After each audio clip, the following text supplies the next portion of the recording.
Baik, selamat sore teman-teman. Nama saya Muhammad Zulfikar Singrikerta dan saya akan menjelaskan tentang efek dari, boikot terhadap produk-produk Prancis, terhadap ekonomi Prancis dan juga kepada Turki begitu sebagai salah satu negara pengendorse boikot ini gitu. Nah baik, kan kita tahu boikot ini memang dimulai atau memang apa namanya, bergulir begitu gara-gara gara-gara remarks dari presiden Prancis waktu itu, Emmanuel Macron. Emmanuel Macron, ya mungkin saya kurang tahu redaksinya dalam bahasa Prancis, namun memang menyinggung perasaan, umat muslim begitu ya. Dan kita juga tahu sebelumnya kan memang terjadi aksi teror begitulah katakan, yang dilakukan oleh salah satu siswa di Prancis yang memang beragama Islam. Dia kemudian membunuh dengan cara memenggal kepala dari salah satu guru di Prancis yang setelah mengeluarkan remarks juga terkait apa namanya, karikatur Nabi besar kita Muhammad SAW yang gitu. Nah, lalu Recep Tayyip Erdogan gitu, presiden Turki yang sekarang gitu ya, dan memang Recep Tayyip Erdogan memang terkenal sebagai pro-Islamis dan agak ini juga apa namanya, agak pro Ottomanism katanya. Ada yang bilang pro Ottomanism, tapi saya kurang tahu di situnya. Tapi beliau pro Islamis dan memang banyak hal-hal yang beliau lakukan itu boleh dibilang reform apa yang dilakukan oleh kehilafahan Ottoman gitu.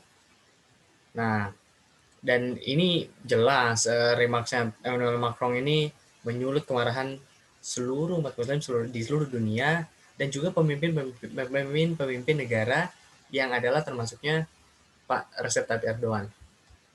Nah, kalau kita lihat efek ke ekonomi Prancisnya memang akan ada decrease in demand gitu ya untuk ekspor. Kan kita tahu seluruh dunia sedang mengalami yang namanya demand shock gitu. Demand menurun. Gara-gara resesi ekonomi yang memang kita desain sendiri. Kalau kata Pak Gregory Mankiw, this is actually this is the recession, the economic calamity that we design, kata beliau begitu. Nah, ditambah ini, ditambah boykot ini terhadap French products karena remarks-nya Pak Emmanuel Macron begitu. Nah, apa yang terjadi? Memang kalau memang betul seluruh dunia Muslim begitu ya, seluruh negara-negara Muslim itu memboikot produk Prancis, yang jadi masalah adalah memang bagi Prancis penurunan ekspor sudah kena demand shock karena COVID, lalu kena demand shock gara-gara boykot ini juga. Nah, kalau kita lihat top ekspornya, tujuan ekspornya itu adalah di tahun 2019 itu Turki dengan nilai 6 juta dolar, lalu ada Aljazair 5 juta dolar, ada Maroko 5 juta dolar juga, ada Qatar 4 juta, ada Tunisia, Uni Emirat Arab, dan Kingdom of Saudi Arabia, lalu Indonesia dengan value yang mungkin lebih kecil daripada yang lain tapi lumayan 1 juta dolar, 1,7 kalau di sini. Nah, kalau memang ada penurunan di sini, mereka orang-orang ini atau maksud saya negara-negara ini menurunkan ekspor atau demand terhadap French products itu, ya tentu French products yang tadi sudah diproduksi banyak tidak akan bisa terjual begitu. Akhirnya penurunan ekspor ya berimbas kepada penurunan trade balance juga, dan itu akan mempengaruhi ekonomi Prancis lah dari sisi ekspor minus impor. Nah, tapi kalau kita lihat dari trade balance-nya, yang positif itu sebetulnya ke Qatar dengan 3 juta dolar value-nya ini tahun 2019 juga. Saya dapat datanya dari WTO dan dari UNCTAD dan apa dari salah satunya juga dari Eurostat kalau gitu. Dan ke Uni Emirat Arab ini 1 juta dolar, 1,9 juta dolar gitu ya. Trade balance-nya itu ekspor minus impor ya maksudnya. Lalu ada Jazair 800 ribu, lalu ada Mesir 1,7. Nah, memang Mesir tidak termasuk negara tujuan ekspor favorit begitu, tapi value trade balance-nya salah satu yang terbesar di antara negara-negara Muslim. Lalu komoditas apa saja yang biasa diekspor oleh Prancis? Contohnya ke Aljazair begitu ya. Karena Aljazair ini sangat-sangat dekat gitu secara geografis ke Prancis begitu, dan salah satunya juga yang memang melaksanakan protes demi protes atau demo demi demo begitu di French Embassy-nya mereka. Nah, dan kita juga tahu Aljazair kan salah satu negara koloninya dulu, negara koloninya Prancis begitu. Lalu kalau kita lihat dari apa saja sih komoditas yang biasa diekspor gitu ya oleh Prancis ke Aljazair, itu ada HS-10, ada sereal, ada HS-84, machinery, ada HS-30 yaitu obat-obatan. Nah, ini obat-obatan, mesin, dan jenis-jenis sereal gandum mungkin begitu ya. Nah, lalu kalau ke Turki, nih Turki adalah negara tujuan ekspor terfavorit begitu. Nah, kalau ke Turki itu HS-84 machinery, yang sekali lagi permesinan, ada HS-87 kendaraan, ada besi dan baja, lalu ada alat-alat kelistrikan, electrical machinery di HS-85. Nah, French product itu apa saja sih yang biasanya memang bercokol gitu di negara-negara muslim, termasuk di Indonesia ya, atau yang memang suka diekspor itu via companies-nya apa saja gitu, komoditas apa dan komoditas apa. Nah, kalau salah satunya adalah produk agrikultur kan tadi ya, sereal. Lalu ada retail yang memang salah satunya one of the biggest retail companies gitu ya di Indonesia adalah Carrefour. It belongs to the France. Dan ada energi di sektor energi ada Total. Di fashion and luxury kita tahu Prancis itu banyak sekali memproduksi luxurious brands gitu, dan itu diekspor ke seluruh dunia. Ada Louis Vuitton, ada Hermes, ini maaf, typo, harusnya Hermes, ada Givenchy, ada L'Oreal, ada Dior, ada Chanel, Coco Chanel gitu ya. Nah, lalu dari otomotif, nah ini kan salah satu impornya favoritnya Turki nih, vehicles. Ada Renault. Lalu ada Arms and Aerospace Defense dari Thales Group. Thales Group itu kalau nggak salah pernah ngekspor banyak sekali apa ya, saya weapons ya, weapons dan memang alat-alat tempur gitu, jet mungkin, tapi memang tidak sebesar Airbus kalau setahu saya. Dan itu banyak yang impornya itu ya, negara-negara Middle East seperti Qatar yang kaya-kaya begini. Nah, lalu ini lihat kasusnya Renault, French car maker Renault lists Turkey as its eighth biggest market, with 49,000 vehicles sold there in the first 6 months of this year. Ini saya ambil dari Dawn. Jadi ini Turki adalah pasar ke-8 terbesar begitu. Dan Turki adalah negara Muslim sekali lagi dengan 49.000 total kendaraan terjual di awal bulan awal apa 6 bulan awal 2020.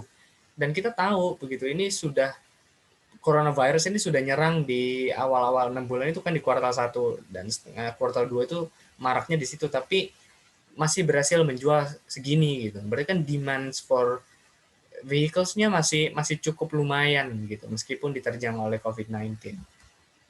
Nah, ini kalau kita lihat dari stock market index dari datanya memang 1987 sampai 2020 dan ini tahun 2020. Nah, ini per November kemarin itu banyak sekali penurunan-penurunan di energi, misalnya total untuk annual year-nya itu -44, lalu ada apa namanya Danone begitu turun juga, lalu kita lihat Peugeot dari vehicles turun juga, Renault tadi turun juga, Hermes masih agak stabil meskipun daily-nya agak nurun. Lalu ada apa Societe Generale juga mengalami penurunan. Tapi apakah memang ini dipengaruhi oleh boykot begitu atau memang dipengaruhi oleh coronavirus? Kalau dugaan saya adalah kalau yang day to day ini memang ada pengaruhnya dari decrease in demand gara-gara boykot. Akan tetapi yang annual ini, yang yearly datanya yang di-compile per 6 November ini itu memang kalau saya pikir diakibatkan oleh penurunan demand gara-gara COVID-19. Yang tadi kan ada negatif multiplier effect terjadi, demand shock, supply shock juga dari China sebagai manufacturing hub, itu berdampak amat sangat signifikan. Nah, gitu. Lalu kita lihat, saya ambil datanya dari Federal Reserve Saint Louis, begitu. Ini adalah produk domestik bruto dari Prancis dari 80-an sampai 2020. Nah, kita lihat ada penurunan yang sangat-sangat tajam gitu dari GDP yang ini udah chain ke 2010 euro ya, bukan GDP nominal biasa. Ini sudah adjusted for inflation maksud saya. Nah, ini ada penurunan yang sangat-sangat signifikan begitu di tahun 2020 ini. Bahkan katakanlah lebih parah daripada GFC ini. Tahun-tahun ini itu masih global financial crisis tahun 2010-an, 2008 sampai 2010-an efeknya itu. Dan apa namanya? Lebih sakit ternyata coronavirus ini efeknya daripada ini GFC. Lagi-lagi apakah ini juga dipengaruhi oleh boykot? Tapi saya pikir sekali lagi ini mungkin gara-gara demand shock-nya COVID-19 begitu. Atau recession-nya gara-gara COVID-19, gara-gara pandemi.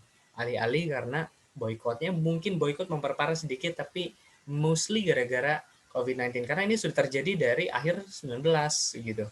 Dan ini saya kira di titik ini itu sudah Januarian gitu ya, ini sudah terjadi. Bahkan boykot kan belum terjadi sampai sekarang, ini menurun terus. Ini sekitar kuartal 1, 2, hingga 3 awal kalau nggak salah. Nah, lalu ada remarks kemudian dari dulu sekutunya Erdogan, tapi sekarang jadi oposisi begitu. Pak Ali Babajan, ya, Ali Babajan itu mantan Menkeu-nya Turki. Nah, gitu. Beliau bilang boykot ini childish gitu. Tindakan boykot ini sebetulnya childish. Buat apa? Kok nggak mikir ke depan gitu. Dan sebagai Menkeu dia tahu efek yang diakibatkan oleh boykot ini apa gitu. Nah, tapi kita akan ulas nanti ya. Ada remarksnya lagi dari Pak Ali Babaja nanti. Lalu kita lihat Turki dengan Prancis. Oke, dari trade balance memang Turki ini awalnya minus.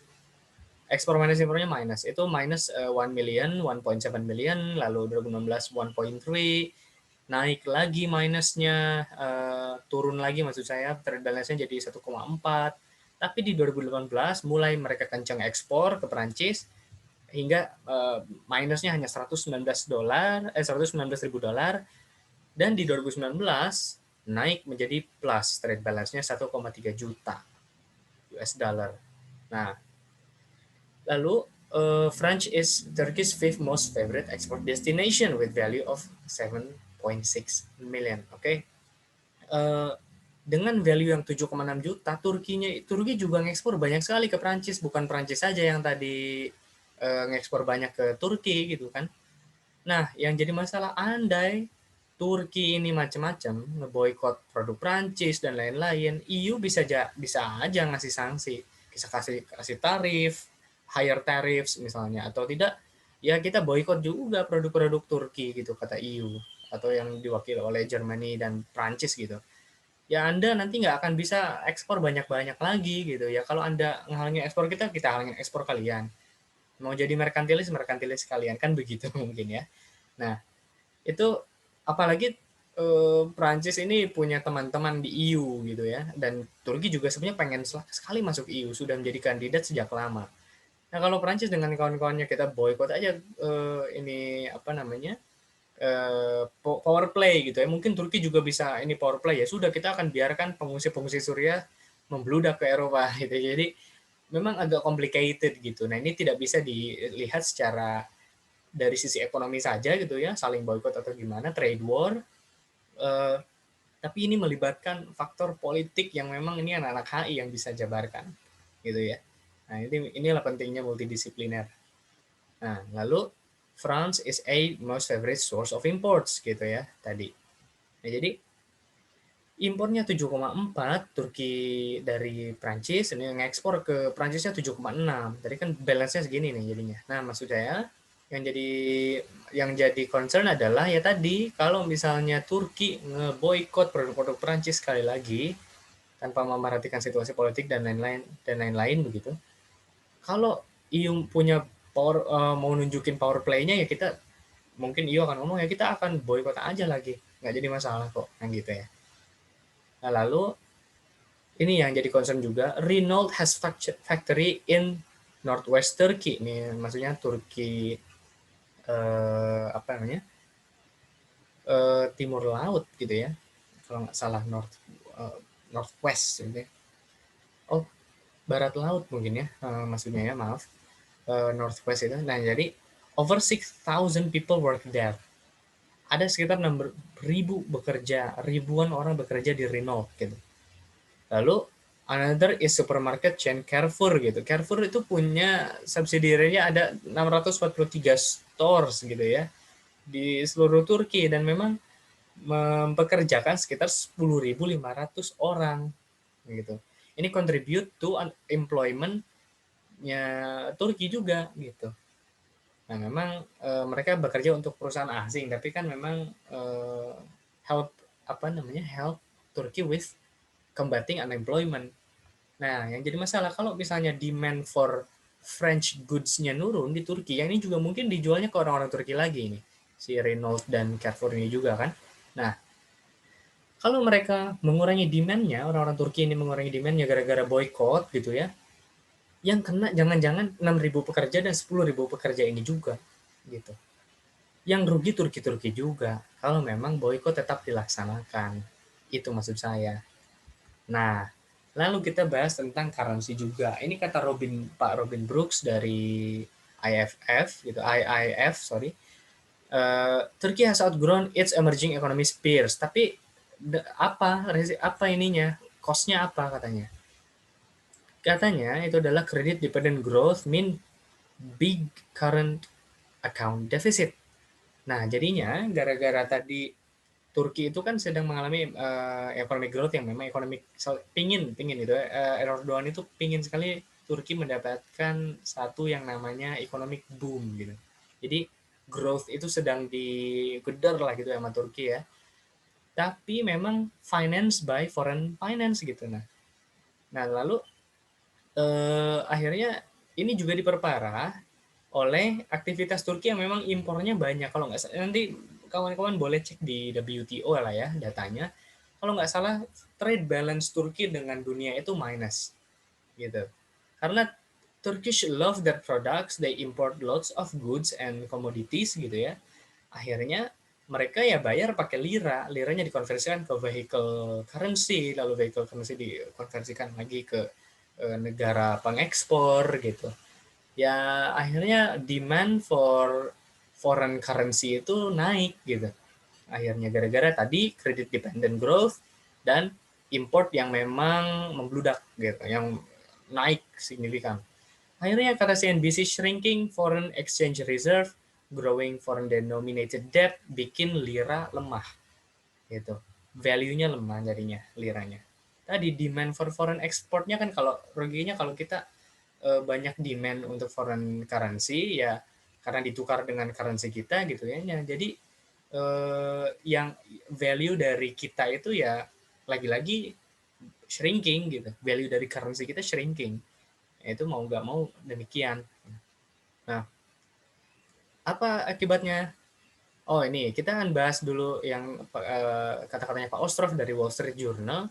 Kata beliau, Turkey Central Bank has tried to prop up its currency by depleting most of its foreign exchange reserves and selling billions of borrowed dollars to buy lira. Jadi ingin demand for liranya naik lagi gitu ya.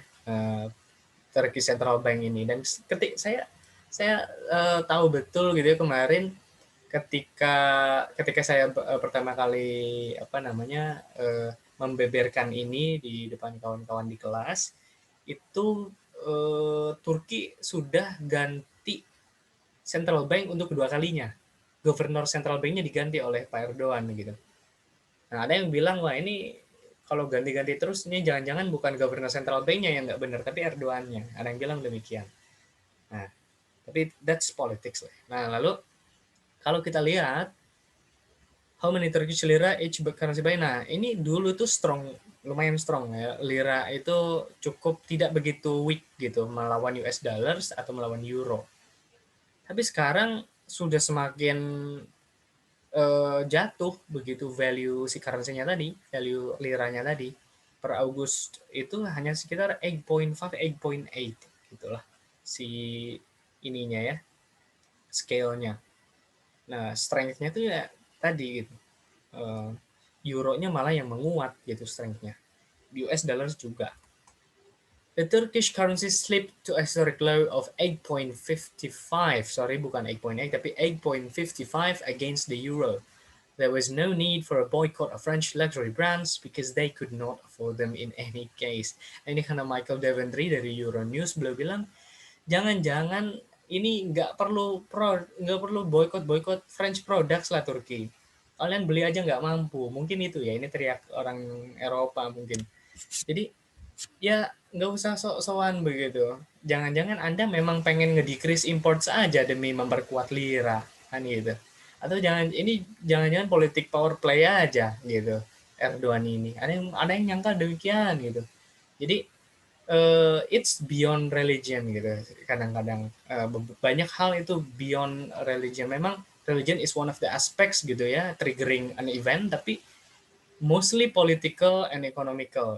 Ada idenya gitu, political and economical reasons behind itu. Nah ini katanya demikian. Jangan-jangan ya Turkinya aja nggak mampu untuk beli gitu ya. Nah, lalu kita akan bahas yang katakannya Pak Andrew nanti. Nah ini kalau kita lihat data WTO lagi dan UNCTAD lagi. Pakistan salah satu endorser juga kan sama seperti Turki. Lalu ada Bangladesh juga endorsernya. Ya kita boykot gitu. Nah kalau kita lihat ekspor Prancis ke Pakistan value-nya hanya 400 ribu dolar di tahun 2019. Memang angkanya lumayan untuk bagi individu gitu ya, 400 ribu dolar itu gede sekali. Tapi untuk satu negara ini it's not that big gitu maksud saya. Lalu Bangladesh.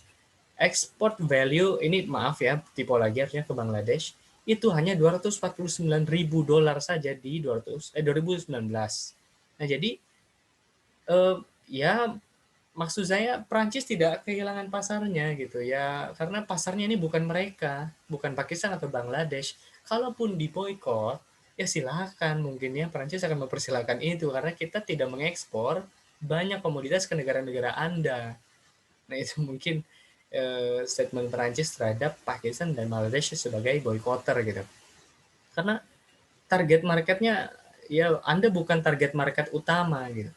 Kalau dihitung dari negara-negara Muslim tadi ya target marketnya adalah Qatar, Middle Eastern countries yang memang juga kaya-kaya gitu. Lalu European countries dan memang United States misalnya si target marketnya. Pakistan sama Bangladesh bukan target market utama, jadi menurut saya ketika boykot terjadi, ini tidak akan begitu menyakiti trade balance dari Prancis dengan negara-negara ini, gitu. Dan overall impact-nya ke GDP-nya Prancis mungkin tidak begitu sakit, gitu. Nah, lalu, so if you are thinking what's the impact on the economy overall, it wouldn't be very big at all, especially now given everything else is going on. Nah, ini kata Pak Andrew Cunningham, chiefnya Europe Economist dari Capital Economics, beliau ngomong tuh di nasional kan, katanya ya impact-nya ke ekonominya nggak begitu gede gitu. Nggak akan begitu gede. Terutama given everything else is going on, yang sekarang going on itu lebih mengerikan mungkinnya dari boykot ini, yaitu adalah penurunan demand yang sangat signifikan gara-gara COVID-19, gara-gara pandemi. Ya, negatif multiplier effect sekali lagi dari pandemi COVID-19. Nah, lalu kata Bu Agathe de Marais, beliau bilang, the best strategy for French companies now is to stay quiet and to carry on as normal. Nah, mengapa demikian? Jadi gini, kalau mungkin Bu Agathe de Marais melihat kasus yang sama yang terjadi kalau nggak salah di Denmark, gitu ya. Ada boykot juga kan terhadap Danish products. Tolong koreksi ya nanti di kolom komen kalau ada yang salah ucap atau salah sebut negara. Kalau nggak salah itu Denmark yang juga mengalami hal yang mirip dengan Perancis yang sekarang ini gitu. Nah, kalau kita lihat boykot terhadap Danish products gitu ya, sebagaimana sekarang boykot terhadap French products itu tidak begitu punya impact yang long last terhadap perekonomian Denmark. Perolehan GDP Denmark tidak begitu turun signifikan seperti ya mungkin global financial crisis atau sekarang pandemi resesi karena pandemi COVID-19 gitu. Jadi kalau case base ya kalau kita kita lihat case per case gitu yang mirip Ya, efeknya pertama tidak long last dan tidak seperti shark bite gitu, tidak seperti gigitan hiu gitu ya. It's more like, bug bites mungkin. Nah, lalu kata Ali Babajan ini, lanjut ke kata-katanya Pak Ali Babajan tadi, there are products carrying French brands that are produced in Turkey. Ya, itu kan seperti Renault tadi. They are produced here, but their brand is French. What are we going to do? Boycott those two? Katanya. Nah, this applies to every country that boycotts French product, especially those who have French companies in other country. Jadi, jangan-jangan kalau kita, ini kata Pak Ali Babajan juga ya, jangan-jangan kalau kita ngeboycott French products, yang kena itu bukan French companies-nya secara langsung, tapi ada efek gitu, efek domino yang kenanya adalah pekerja-pekerja negara gitu ya, pekerja-pekerja domestik yang bekerja di French products tadi, penurunan demand, penurunan revenue gitu ya, akhirnya revenue turun, mereka harus cut expenses dan lain-lain, ya harus lay off workers gitu ya. Pertama gara-gara COVID-19, kedua gara-gara boycott. Jadi yang kena semua gitu. Yang terluka itu semua. Nah, lalu lagi-lagi impact-nya ya, ini konklusinya, impact-nya would be very big. Tadi saya nge-quote tidak seperti shark bite, itu sebetulnya kata-kata dari salah satu karakter di TV series favorit saya itu Pak Wagner ya, di TV series Billions. Beliau bilang, it's not like a shark bite. Ini tidak seperti gigitan hiu. More like red ants bite, seperti gigitan ya semut merah. Ya sting a little gitu ya, menyengat dikit, bikin benjol gitu ya dikit, bentol juga dikit-dikit, dan memang gatel efeknya, but it doesn't ruin the whole picnic. Nah itu kata Pak Wagner. Jadi tidak merusak pikniknya, pikniknya tetap jalan. Beda kalau digigit hiu, ya pikniknya bubar, gitu ya, bisa-bisa meninggal kehabisan darah. Nah seperti itu. Jadi efeknya it's not like a shark bite, but more like a red ant bite. Jadi demikian mungkin presentasi dari saya. Terima kasih. Assalamualaikum warahmatullahi wabarakatuh.